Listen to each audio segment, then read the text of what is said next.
Leon, Chris talked about before the series and during the series the importance of slowing down Dallas's rush chances. The last two games, you guys haven't given up a rush.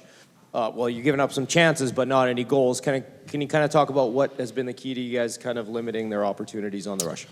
Yeah, I mean, they obviously have a lot of skill, so they feed off of transition game and obviously their rush looks and they capitalize on them. So I think so far we've done a really good job of our forwards tracking back and putting pressure onto them in the neutral zone, and then our D have had amazing gaps. So that's obviously a key, something that we have to continue. Left side, second row, Jason. Hey guys, if you wanted to be a Dallas Ford, no, I'm kidding. Can you talk, Leon, about the fact that your team is 16-2 in games 4 to 7? As the series goes along, you guys think maybe that gets more important. You guys have really dominated that in the last 2 years under Chris Knopp. Maybe it's adjustments. What is it that later in the series has allowed you, regardless of who you play, to be very successful? I think that our team likes those moments. I think we like to put ourselves in good situations in those games, and if we're not in a good spot in the series, then we like to push through it and get ourselves back into it. So obviously, that's a great record. Looking to continue that tonight. Left side, front row, Derek.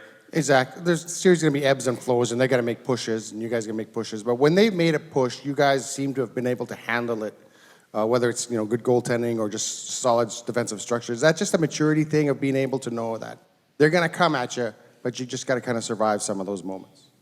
Yeah, I mean, that's the playoffs. It's ebbs and flows within games. When your goalie's playing like that, it makes it a lot easier to kind of control momentum, and I think also with the crowd, that helps too. I think that's home ice advantage, being able to limit their momentum and then push back. I think that's the game of hockey in the playoffs, is just teams pushing back and whoever can capitalize, and obviously last game we were able to do it. Left side, second row, Ryan. Leon, you guys have had good teams for a few years here, but is it a little bit unique this year in that, if somebody's not available, you got a 16, 17 goal scorer ready to come in. You've got options, and they aren't necessarily guys that just come in and play on the fourth line. I mean, you got guys that can come in and play kind of anywhere. Is that unique and speaks to your depth? Yeah, I think our depth is as good as any in the league. Like you said, we have had good teams, but I would probably say depth-wise, this is probably as deep as we've been since I've been here. It's a luxury to have. That's what good teams have.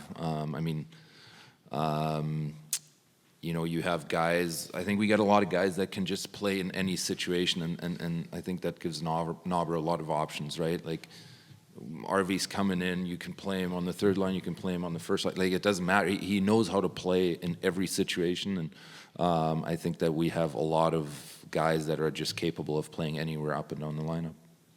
Left side, standing, Pierre.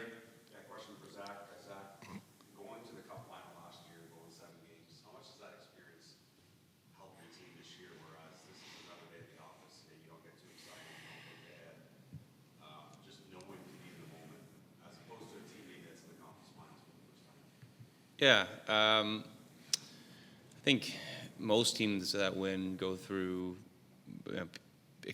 a lot of series, right? They go through a lot of different adversities and challenges, and I think this group that we've put together here, the core guys, since I've signed here, we've always been kind of knocking at the door, and last year was the closest we got, obviously. So I think every year, every series you win or lose, you gain experience from, and you can be more comfortable in situations like this, in high-pressure situations.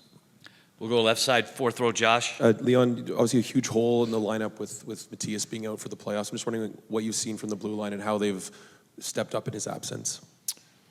I mean, I think our blue line has been amazing. That's another thing where depth comes into play, right? We got 7, 8 defensemen that are all capable of playing whatever role you need them to play, whatever minutes you need them to play. Obviously, we're all looking forward to getting Eki back whenever that is. You can't replace guys like that, right? But the guys that have had to step up and take some of that ice time, they've been amazing. We'll take two more. Left side, front row, Mark. Okay, Zach, so the old cliche is you learn more from losing than winning. I'm not sure it's true. In the experience you just spoke of, do you feel like, the experience against Florida last year taught you more than the experience against Vancouver last year, or beating Vegas after losing to them? Like, do you learn more from winning or losing? I think both. I think you can go back to our first round against LA. We're down 2-0, and I think you can take away from the experience of Florida that we were in a worse spot and we were able to kind of battle back and get to a game 7, right? So, and then the Vancouver series that you alluded to, we're down 3-2 and we're able to win a game at home and then go win a road game 7. So the more you play in the playoffs, the more you get comfortable in those environments, and you don't know what a series is going to throw at you, but the more you've played in series, the more likely you've been in that situation, right? And I think this group has been about in just about every situation possible. And there's no bigger game you're going to play in than the one we played in last year in Game 7. Obviously, we lost that, but we'll be more comfortable playing a game like that if there ever is a game like that, right, in the future. I think we're just comfortable in all different situations because we've been in almost all of them, really. Last one, left side, second row, Jason.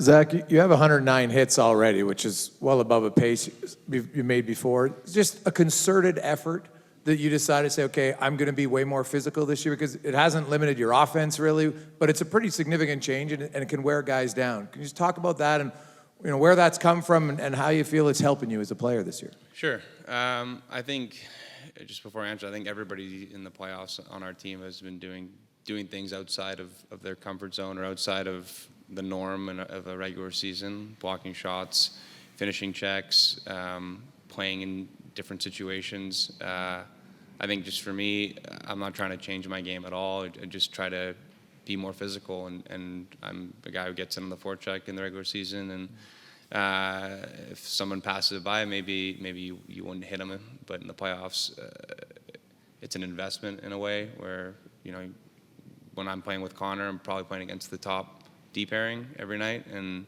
those guys are pretty skilled. So if you can get in the forecheck and be physical on them, maybe you don't see it in the first couple games, maybe you don't see it in 3 or 4, but maybe you do. And I think that's kind of the mindset. It's not about getting as many hits as I can. It's just about being physical, and I think our whole group has really bought into that in many different ways.